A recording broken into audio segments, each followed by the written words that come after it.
Hello and welcome to Reef Talk. I'm Scott Anderson and I'm here with Steve Rotter of Rotter Tube Reef.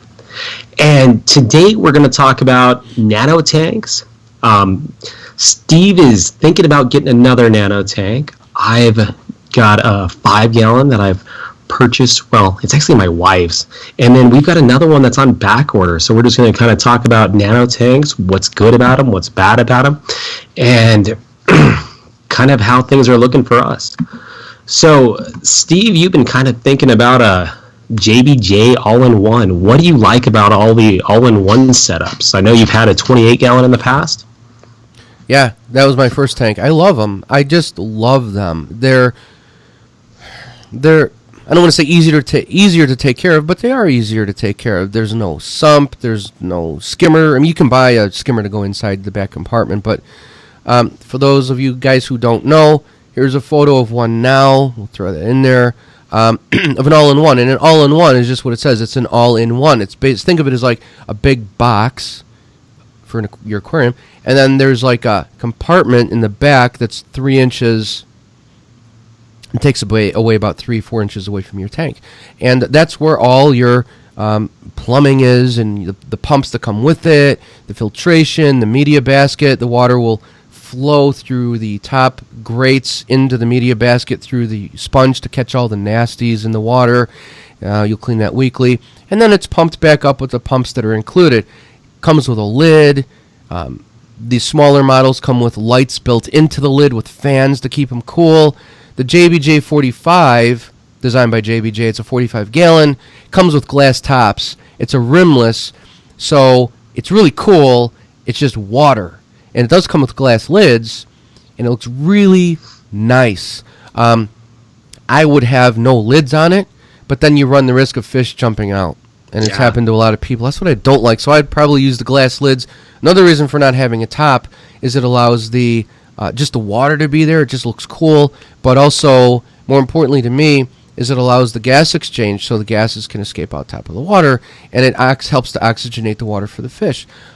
These tanks look awesome, easy to maintain. Also, doing a water change is simple. If you've got a 28-gallon like what I used to have, or even, what did you say, a 5-gallon you guys have? 5-gallon, yep. Yeah, really easy. Like, Scott could do a 1-gallon water change, totally easy, totally fast, once a week. That's 20%. That's awesome. Now, 5 gallons isn't going to do anything in a 210-gallon aquarium.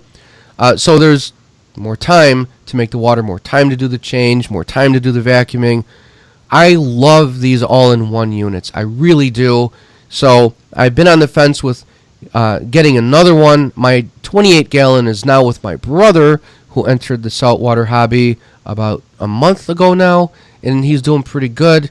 I love the 45, so I've been on the fence because, for one, it is more money that I don't really want to spend right now. For 2, I got to find a place for it, and for 3, it's extra upkeep. I will get one, but in the meantime, I decided to make you guys videos of my brother's 28-gallon nano cube. I'm going to get one and make it really cool, like artsy, art deco, work of art type aquarium. Not much rock, not many corals. You'll see what I have in plan. Nice. But I love those aquariums, man. There's nothing against what's the other brand you were looking at? Red Sea. The Red Sea. Those are awesome. Red Sea, but they're expensive. I was looking at one of those on. Well, I was and looking what's at one the reason on for Craigslist. that? Because they're nice. Are they made better? So I was looking at one on Craigslist. So we've got a 24-gallon JBJ on back order right now. Foster's and Smith had them for, I think, $220 for the 24-gallon, and then I got a coupon online for 25% off. So the whole tank with stand comes to $164. Oh my God, that's awesome. But it's on back order, and I don't get it till May 24th, the earliest. This is on back order from Dr. Foster's and Smith? Yep. All right. But it's $164 for a 24-gallon all-in-one unit. Maybe I'll get that instead. Yeah, but it's on back order, so you know how back order is. I may not get it. But the Red Sea stuff is fantastic. They had the latest one at Reef Stock, And the finish on those things is fantastic. The glass is, I don't know if it's actually Starfire, but it's this super clear glass. The cabinetry is gorgeous. I don't know what finish they're putting on there, but both the black and the white, it's not like the kind of paint stuff you've seen on regular aquariums, or that, like, I don't know what that kind of shiny black stuff they put on there. It's a really incredibly nice finish they're putting it on there. Plus they come with a skimmer, which is a big deal. That's nice. I didn't know that. Some of them have T5 options, some of them have LED options. So when you start looking at these prices, I think the cheapest Red Sea tank you can get is like $1,000. It sounds like a lot, right? Yeah. Except my first 29 gallon, by the time I put everything together, I was at $1,000. Yeah. And that thing, by the standards of what we're doing today, sucked. It was a 29 gallon tank with a hang-on back filter, hang-on back skimmer, live rock, all that kind of stuff. But it looked pretty crappy because it wasn't the all-in-one setup, right? You got the big filter sitting on the back, you got the big skimmer sitting on the back. The design of the tank was just a box. I mean, it wasn't well designed like the new stuff. The new stuff is like a really nice piece of furniture, and that's true. Everything's integrated and designed well. And it's easy for a company like Red Sea to kind of integrate all of those costs into their production method and put out a really good product for a very compelling price. Same reason JBJ is able to sell me that aquarium for $164. Downside is with the JBJ, I'm going to have a smaller back compartment. There's no skimmer integrated. The stand, I guarantee, will not be as nice as the Red Sea. And the JBJ, they're garbage stands. A lot of people complain about them. They're a little wobbly. They feel cheaply made. And they're like $300 for a stand. That's why a lot of people make their own stands, which is great, but I'm not a carpenter. Yeah, and the JBJ I'm getting is the very old school one. It's the cube with the plastic top that goes over it, and it's not T5. It's the old power compact lighting inside of it. So it's the older look, right? It's not the newest, most stylish thing out there. And part of the reason they can do that is because they have all the tooling. They've been producing these things for years, so it doesn't cost much for them to make them anymore. The other nice thing about the old technology is it's tried and true. Yeah, people have Coral do really well under those lights too. Yes, they do. They do great under those lights. So that's a nice bonus to that. Now, for the $1,000 Red Sea tank, what size tank are we talking? What is the size? I think it's like 34 gallons or something. Yeah, that's not big though, I mean, it's not big, but for $2,600, I think they got like a 90 gallon or something. Oh my god! Don't quote me on prices. Right, but even if it's 2,000, it's like god. Yeah, but think about it, Steve. A 90 gallon's not far off size wise from your 120. True. And I bet once you start adding costs up, you're probably not far off of that on your 120 once you include stand and lights and skimmers and all that kind of stuff. That is a good point. Yeah, that's a good point. Problem is, if you outgrow that tank and you want to get something like what you have, like a 210, like, damn, I just spent $2,600. Let's just say $2,600. Good luck selling it. I mean, it's a great name, but that would be kind of dangerous, I would think, because you've got people that don't want the 90, they want the larger tank. People usually go higher. Like I had the 75 gallon, and then I wanted larger, so I went 125. So yeah, that would be kind of tricky. So I would say make sure that's what you want for quite the long time, which is a great footprint. 90 gallon is great. Plus, they do look, like you said, it's a great looking piece of furniture. It doesn't look like just some aquarium tank. They're fantastic.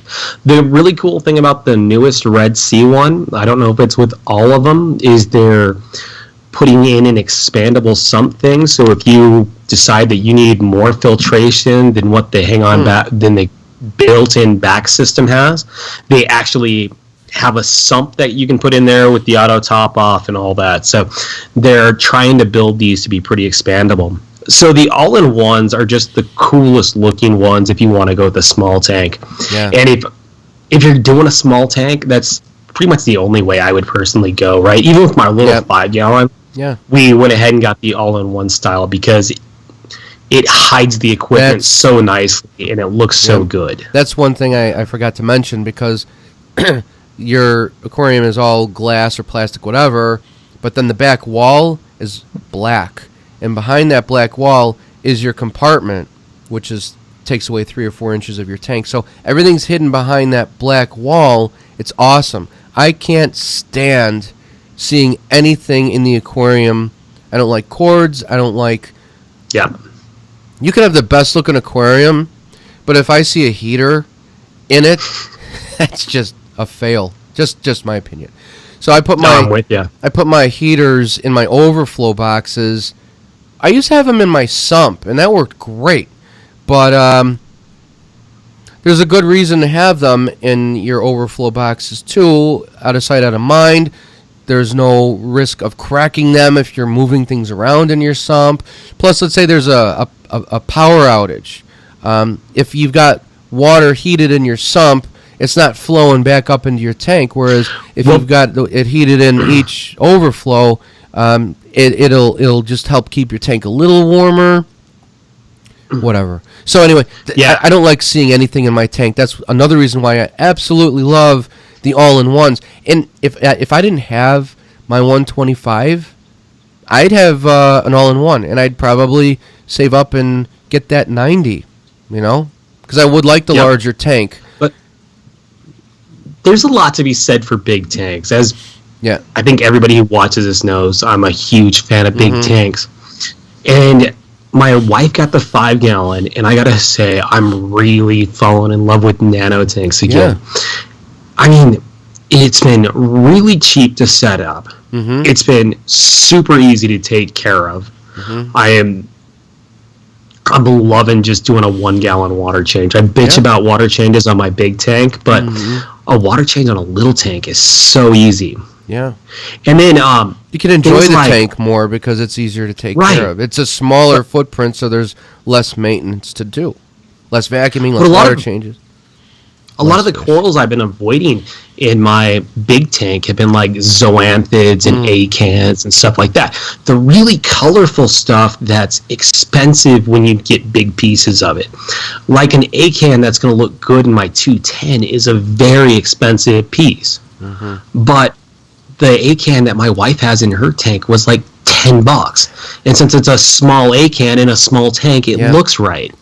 I mean, zoanthids, a little frag of zoanthids can be pretty expensive. And in my tank, they just get lost. But in that little tank, it fits it perfectly. A little frag in a little tank is great, and you get so much color out of it.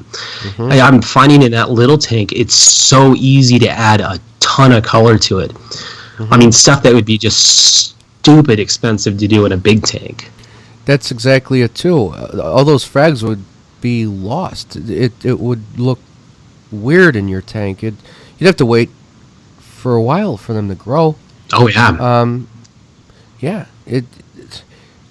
Now, if you put your stuff in your wife, in the 24-gallon, let's say, that tank would be phenomenal because you have like full coral, everything flowing.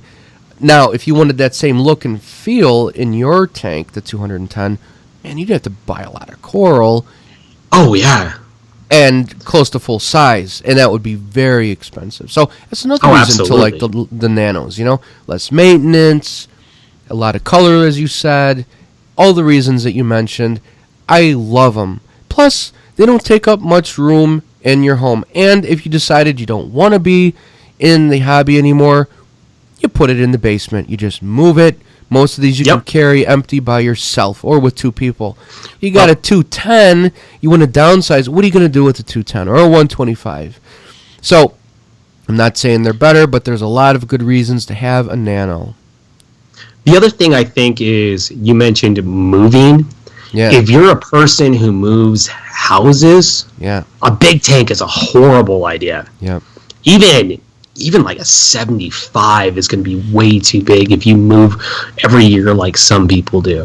Where a 20-gallon Nuvo or something would be perfect. Right. You can move that with 4 or 5 gallon buckets. You could move the tank and all the water and all the livestock anywhere you want to go, and it'd take you a couple hours. Right. Or even if you're in a situation where you don't move a lot, but maybe you're in an apartment sharing it with a roommate, maybe you might not be there for a long time, or maybe you're getting engaged, or maybe you have thoughts of getting another apartment or something. So you're going to be moving, but you don't quite sure know where. And that might be tricky because you see videos like this. It's like, oh, I want the big tank. I want the big tank. But, man, for those of you guys out there who want the big tank, but you're in that situation, I would just maybe force yourself to get what Scott has, the 24, maybe a 28. Largest I'd go, a 45 would be awesome because they're still easy to move. I'd probably go for a 45, if that's going to be your only tank. You can enjoy it. There's a lot more room, and it would be awesome. You throw an MP10 in there down the line as a power head, and it'd be great. But it does come with the 2 pumps, which would be more than sufficient. You want more flow, you get an MP10 or a small high door. Just one would be fine. But yeah, you're going to be moving around a lot. Nano is the way to go. Plus, in an apartment or something, a 45 in the corner would look awesome. It would really bring the room to life, and it's large enough where you won't need that 4-foot-long tank in the apartment. Plus, in an apartment, depending how they're made, the landlord may not want all that weight above somebody. Depending on the structure. Other thing is, if you live in an apartment, and let's face it, these things can get messy fast. If you do damage to your apartment, you're going to be liable for that damage. Right. So a big tank can do a lot of damage if something goes wrong, where a little tank, if my 5 gallon was to let loose, it's 5 gallons of water on the ground. Yeah, that's pretty easy to recover from. Yeah, you're at work, God forbid, any tank, but 75? Oh my God. Talk about all the money you would lose in fish and coral and things, and 75 gallons of water leaking down to the neighbor beneath you. Yeah, that's not going to go over well. Hopefully that never happens, but but there's another reason as well to have the smaller ones. But if I didn't have my 125, it would be a 45. I got the 28 because I wasn't ready for a large tank. Why would you jump into a large tank if you don't know what you're doing? You can do it, but it's good to kind of get your feet wet and understand how it works. And a 28 gallon was perfect for me. I learned quickly. It's a nice little workspace to learn the hobby. It was really easy. I never had any problems with it. I did a weekly water change of 5 gallons, which is 20%, and everything was thriving. My corals were awesome. Everything was great. So highly recommended for the nanos. Now, I guess there are a few downsides of the nanos, though, right? Because some of the fish you want, you're just not going to be able to keep in a nano. Right. You're not putting a tang in one of those. Right. And I love tangs. They're definitely some of my favorites. So you're not going to put one of those in there. Stability is a big factor because little changes, big changes can happen fast in a nano tank without you catching it. So I think tank crashes might be a little more common in a nano just because it happens so fast. When you've got 5 gallons of water, it doesn't take long for the temperature to spike or parameters to get out. Or, True. a little bit of overfeeding happens really fast. Yep. Or if you put a little extra fish in that you shouldn't, it's increasing your bio load, you're going to get extra ammonia. And you can only fit so much rock in a smaller tank, too. Right. So a lot of people go crazy and it's like, I want this. I did it in my 28 gallon. I want this and I want this and I want a blue tang and a yellow tang. I think I had a yellow tang and 2 clowns and a blenny and a yellow tang, blue tang, 2 clowns and a blenny. And it was fine. But again, you need more bacteria to support those fish to break down their waste. And you can only have so much rock to support that. And you're you use a limited on marine your pure filtration. thing. Right, and you're limited on filtration, yeah. So you can only do so much. Then when you get better at the hobby, it's like you always want more. And man, like Scott said, I really want that fish. I want that purple tang, and you just can't have it, Yep. So it gets frustrating, and then you outgrow it. You love it, but you outgrow it. Well, and that's the reason we're getting that 24-gallon that's on back order is it's been 3 months that 5-gallon's been set up. My wife's completely outgrown it. She wants more fish. She wants more coral. She wants more, all of it. Yeah. So it took her 3 months to outgrow that thing. The reason I wanted the JBJ 45 is because I love clowns, and I love the Picasso clowns. And I want a pair of Picasso clowns in the worst way. Plus, as I said in a previous video, my Starry Blenny kicks ass. Very personable, very cool. However, he's highly territorial. I put my hand in for a second to feed them seaweed. I strap it to a PVC pipe, and he attacks me. He just zooms up and nips my arm multiple times. He doesn't hurt, but it kind of freaks me out if I don't expect him, because you're getting... At least you got to be easy to catch to get him out.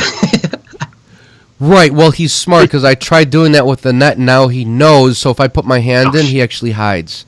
So he knows the net's coming. I want to get him out of there because my sand sifter goby lives under the rock. He will not come out because the Starry Blenny attacks him. So my sand looks like hell sometimes if I don't vacuum it, because sand sifter isn't doing his work because the Blenny wants to kill him. So I want to get the Blenny out of there and get 2 Picasso clowns and a 45. That's a big reason for wanting the 45. I've contemplated just this morning about using my old aquarium, my 75-gallon, which is in the basement here, for a quarantine tank. It's just sitting here. I thought, what if I just make that my second tank, 75-gallon? That's perfect. And I could still use it as a quarantine tank. I just won't put coral in it. That'd be perfect. Do it as a fish only. Do it as a fish only and just use the canister filter that I already have. Yeah, that'd be perfect. Put like the Picassos in there. I could get a purple tang, and I could get that Starry Blenny out of there, and that would be my tank. Rock only, maybe bare bottom. That's kind of my plan. Maybe I'll do that. And if you need to bring something in, you can put it directly in there without quarantining, see how the fish do. And if you have to treat it with copper, you can do that. Right. So if all the fish are thriving and a guy has ick, I'll just throw him in there. Treat it with copper, you'd be great. Yeah. Maybe put sand in there. Who cares? I don't care if it kills the bacteria. Oh, I got the marine pure block in there too. So I'll keep that hidden in the corner with some rock around it. That's kind of my plan. What do you guys think? I like it. Me too, but the problem is it's in the basement, so it won't get much view time, Put it in this office you're sitting in. Yeah, that is in the basement. It's in my studio. Yeah, maybe I could do that. Again, it wouldn't get much view time. I guess it might be a little noisy for something that's a recording studio. Yeah, right. Maybe I'll move it upstairs next to the 125. That'd be cool. As the floor caves in. Yeah, right now I got 1,600 pounds right above me right now. That's where the 125 is. It'll be fine. What, putting both tanks up there? My wife will love It'll it. be fine. Yeah. I'd be more worried about the wife than the tank falling through the Scott floor. said it'll be fine. Well, I think that's a pretty good stopping point. 23 minutes. I think so. Awesome. Well, you guys, thanks for watching. A new show every Sunday. Check out, Reef Talk. And don't forget to check out Scott's channel. Links to him below on Mile High Reefers. And my channel, RotorTube Reef. And any questions or comments, let us know. Let us know what tank you have. And, comment. And let us know. And we'll see you next time. See ya.